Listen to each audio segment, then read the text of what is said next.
أهلا بكم أصدقائي. إنها حرب الأسلحة والأدمغة العسكرية هي فصل جديد من فصول الحرب الأطلسية الروسية في أوكرانيا.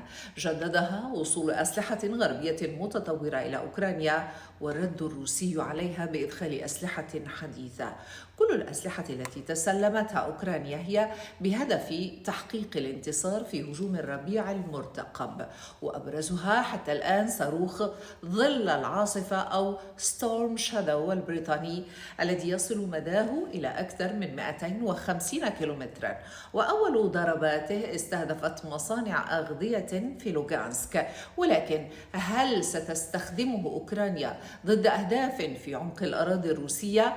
وقبل ذلك اعترف خبراء أمريكيون أن صواريخ هيمارس لم تحدث فارقا مؤثرا في الحرب، حتى أن منظومة الدفاع الجوي الأمريكية باتريوت لم تأتي بالنتائج المرجوة لكسر الهيمنة الجوية الروسية وحماية كييف على الأقل.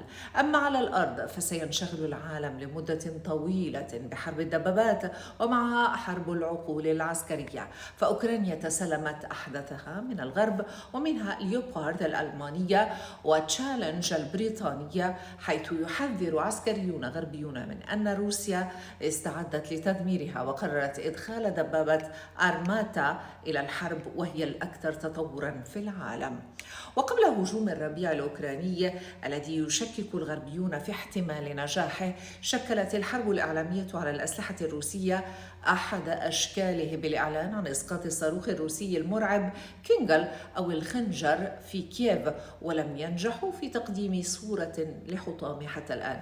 وكل ذلك يهدف إلى التقليل من أهمية نجاح روسيا بالسيطرة كليا خلال الأيام القادمة على مدينة باخموت في دانسك.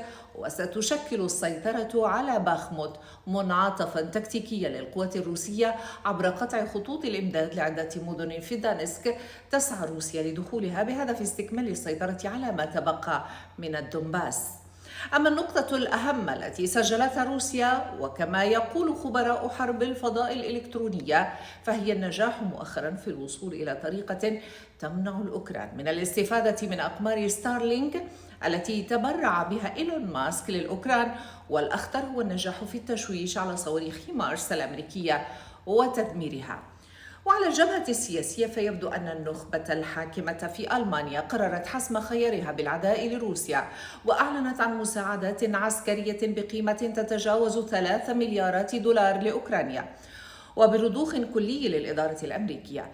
لننتظر الأسابيع المقبلة إن كانت ستؤشر إلى مسار حاسم